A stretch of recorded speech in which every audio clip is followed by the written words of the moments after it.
Hello and welcome back to my series of lectures on academic English vocabulary. In the last video, I talked about theories, and in this video, I'm going to talk more about other related concepts like models, laws, and hypotheses. So to review, a theory is not the same as a conjecture or guess in academic and scientific English. In academic and scientific English, it is an explanatory framework. It's a complex concept, a set of ideas which together explain something. They explain a question, they attempt to answer a question. Where did the universe come from? Big Bang Theory. How to explain the variety and diversity of life forms on Earth and how they're similar and different? The theory of evolution.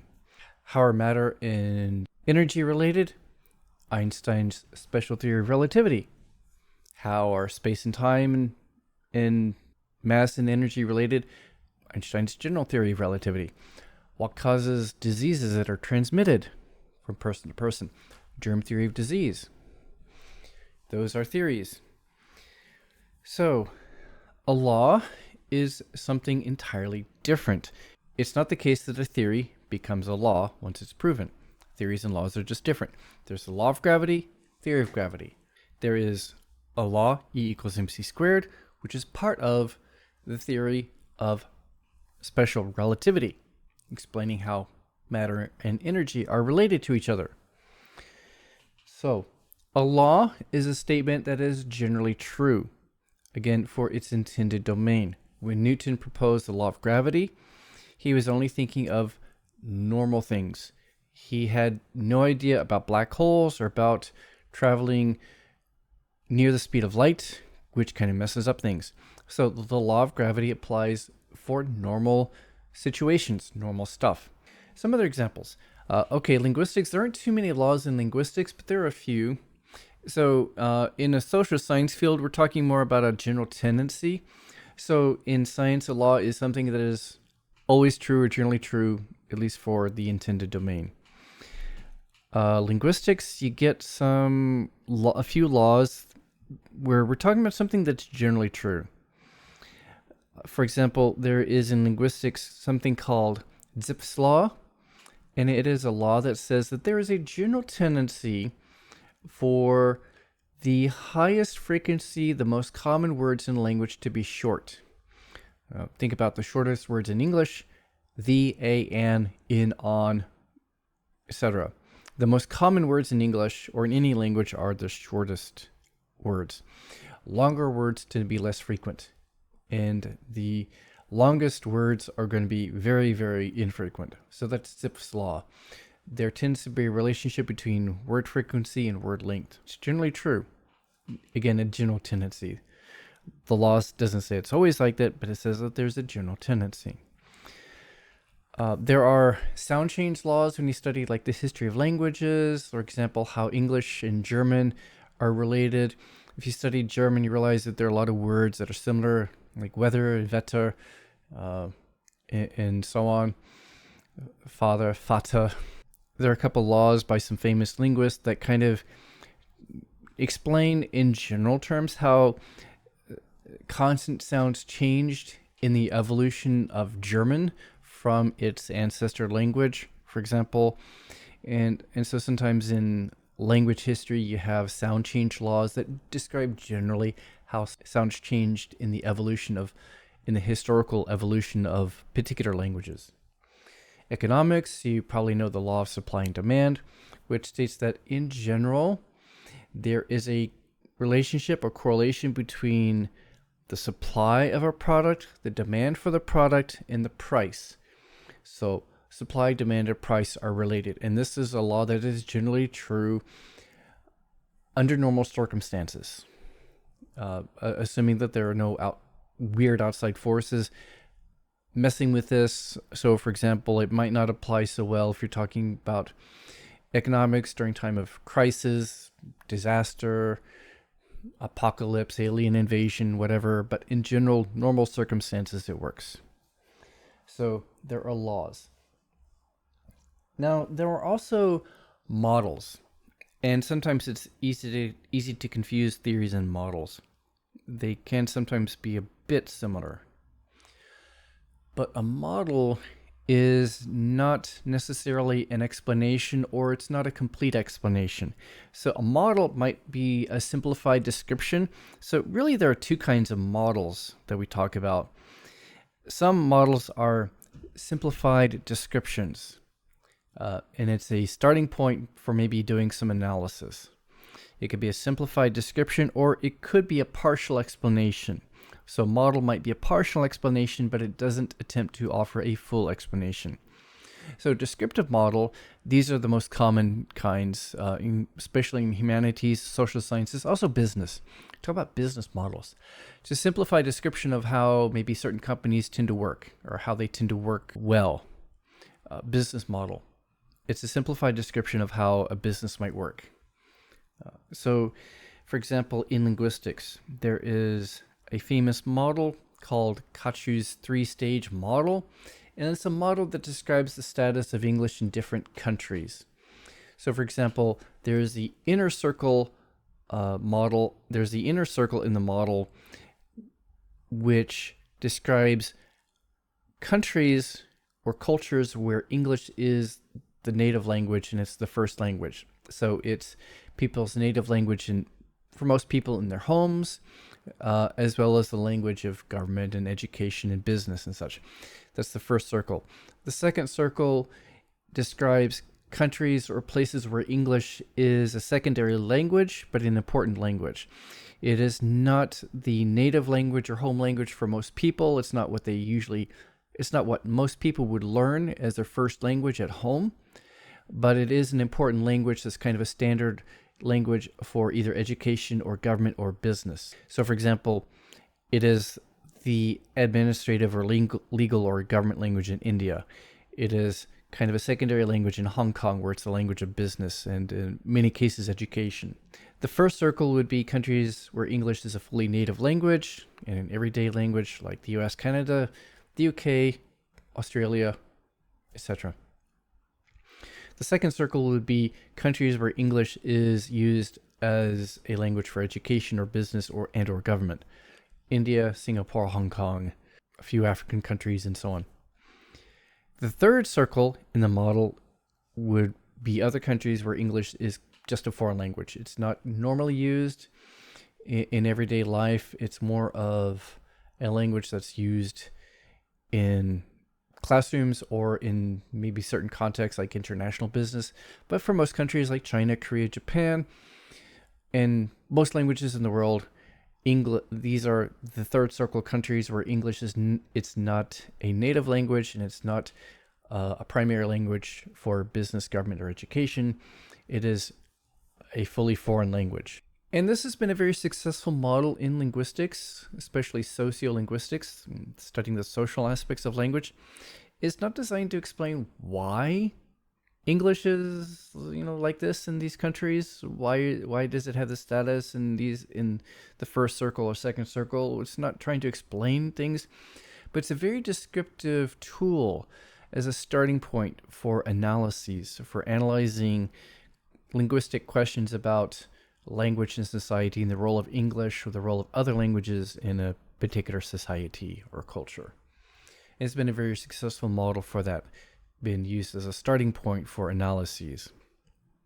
It's developed by Braj Kachu, by the way, passed away some years ago, sadly. He's a very nice guy. I met him when I was a grad student at the University of Illinois. I regret that I never took his classes because he was a really nice chap and pretty smart. Other models, you've got business models that are descriptive. A lot of academic fields use models, economics models, modeling, okay, what's the economy likely to do in this country, or here we're starting to get into maybe partially explanatory models. So if you talk about a particular economic model, it might provide a partial explanation, some explanation for what's happening in a country, what has happened with a country's economy, or what might happen with a country's economy. So economic models, they're designed to maybe sometimes provide some understanding of why things happened or what might happen, including economic forecasts and predictions, but they're not intended to be fully comprehensive explanations. In science, sometimes you have models that are partial explanations. So to use a physics example again, in physics, there is something called a standard model.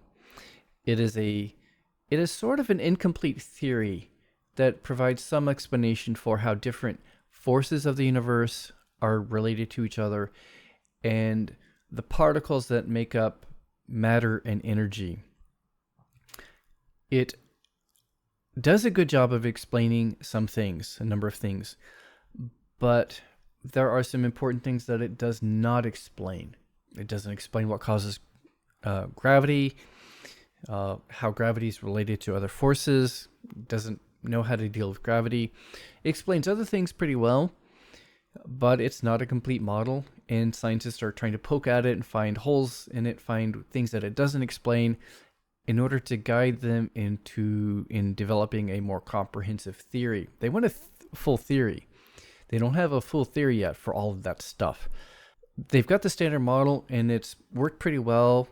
What it does predict has been proven, but they want to poke holes in it in order to go beyond it by finding maybe ways in it doesn't work or things that it doesn't explain that can kind of guide them to coming up with maybe a more complete theory. They don't have a complete theory, but they're trying to develop a complete theory of stuff.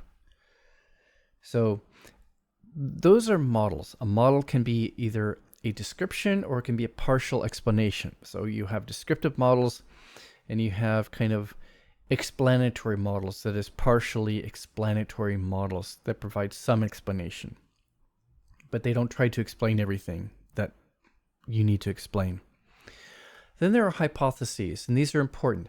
So a hypothesis, you could say it's like you might think of it as a guess or conjecture, but it's related to a lot of scientific research. We talk about different research methods. We talk about theoretical and qualitative research, which often doesn't propose a specific hypothesis. Like I'm writing this paper and I don't have a really specific hypothesis. I just have a research question. How are these two things related? How do foreign children feel in this particular education system or something like that? It's just an open-ended question. But in a lot of social science research and in scientific research, you have hypotheses. A hypothesis technically is a prediction. By the way, singular hypothesis, plural hypotheses. The ES is a Greek Latin plural pattern. It's like a prediction. So let's say you work within a particular theory. And let's say you're trying to prove a new theory. How do you prove a new theory? Well, what does the theory say about specific cases? What would you expect to find? In other words, what would you predict? If I have a new theory about the stuff of the universe and the forces of the universe, I won't. I'm not that smart, but okay, let's say I did. Well, how would we prove it? Well, you would say, okay, what does this theory predict about this? When you look at this in a science experiment, what would happen? If you hit this thing with that thing, or if you put these two things together or whatever, you come up with specific predictions about specific cases, and then you test them. And a good theory will probably lead to dozens or hundreds or thousands of predictions or hypotheses, each of which can be tested in an experiment. The same is true for a psychology theory. What does this predict about, people in specific situations? Well, you study people in those specific situations and see if it works. So a theory gets proven by testing many hypotheses, many predictions that it would make about different situations. And that's how you prove a new theory in science. Well, now let's say we've got a theory that's been proven. Maybe it's been accepted for a long time, but we do new research by applying the theory to new situations in order to expand our knowledge. So let's say you're a biologist and you're studying penguin bones, the bones in penguins, and how the bones of these different penguin species related. You're going to use the theory of evolution and maybe theories about genetics in order to explain, to make a specific prediction.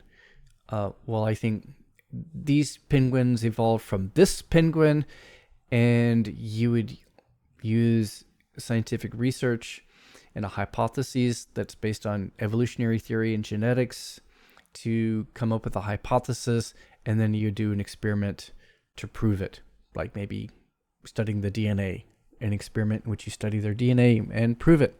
Okay. So a lot of science involves applying an existing theory to new situations, to new data sets. In social sciences, this is also true. A lot of work in social science, let's say linguistics, is taking, let's say I work within this theory in linguistics. There are lots of theories, different theories in linguistics, but let's say I work in this theory. Well, what does this theory say when I study this particular case? How are people learning this particular grammar form? Let's say Japanese students who are adults and they are learning English in Canada, and I want to study, okay, how well do they learn this particular grammar form? Do they learn this one first or that grammar structure first? Is this one harder than that one for Japanese students? Is that one harder for Japanese or for Korean students? I have hypotheses. These are predictions that I test in an experiment. In humanities fields like literature, you're not trying to prove theories, but you take an existing theory like general literary theory or a theory about gender issues in literature, gender theory, and you apply it to, let's say, here's a new novel that people haven't done much research on, or here's a new poet people haven't done a lot of literature research on. I'll take a particular literary theory and apply it to studying the novel, maybe why the author made the characters like this, or maybe why the author wrote her poem like this, why she used language in her poems or in her novel in such a way. You're applying an existing theory to something new, like a new analysis, your new analysis, your own unique analysis of this author or this novel or of these poems by a poet. So in that case, you're not really making a specific hypothesis. It's more of a question. It's more of a general question. It's more open-ended. Why does this author use this kind of language in this particular poem? But in more often in social science, especially more quantitative research in social sciences like linguistics or psychology, as well as in hard sciences, you're testing a theory by studying particular hypotheses that come out of a theory. That's what most scientific research is about. Now, even if you're not in a social science field or a science field, you need to know this. You need to understand this, because science and health news is such a part of our lives. We need to understand this because sometimes we make decisions about, what things to eat, what things to buy, based on what our understanding is of, what science or what medicine says, this is good for you, this is not good for you, and such. And you have to understand the research. And one thing to understand about the research in science is one research study does not prove something. I could do a research study and I could just have unusual results that are not really accurate for various reasons. I didn't look at enough factors. I studied a small group of people, and not really normal people, not typical people and such. So you need to do a lot of studies, repeated studies, to carefully look at different possible factors and such. This is how scientific research works. To prove a hypothesis like this drug is actually going to help your heart condition or make you, recover from your illness, not just one study, you need to do multiple studies before the government says, okay, this is okay. The drug company can sell this and doctors can prescribe it. You need to understand things like this as a consumer. When you hear on the internet, oh, this is good for you, eat this, this is going to make you smarter, or this is going to make you healthier, or this is bad for your health, you have to understand if it's based on just one study, you have to be skeptical. That's not how science works. So everybody needs to understand this stuff.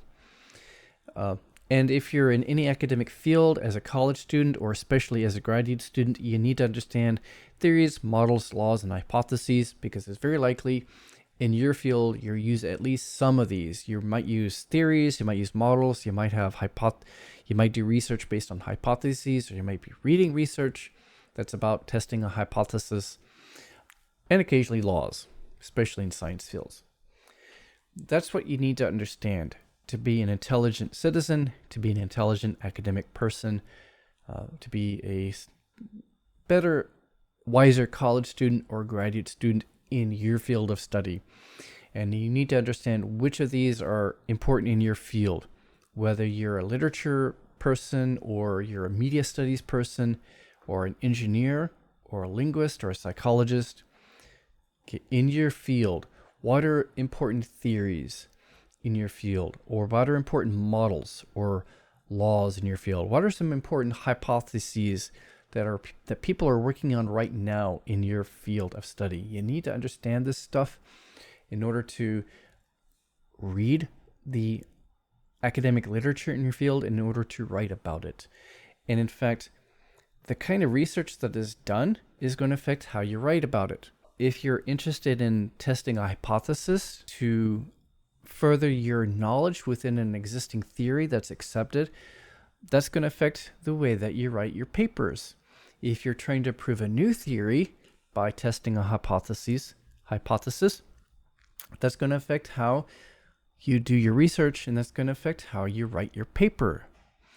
If you're working within a descriptive model, that's going to affect how you write your paper, or an explanatory model, or a law, applying, a law to some new situation. That's going to affect how you write your paper. So it's important to understand this stuff. Say a little bit more later, maybe about hypothesis testing and statistics. I'll probably do a lecture later on about quantitative research and qualitative research and such. That's enough for now. Hopefully your brains are full. So later on, I'm going to talk more about how this helps you to understand your academic field and the research writing in your academic field. So until then, goodbye, and I'll see you in the next video.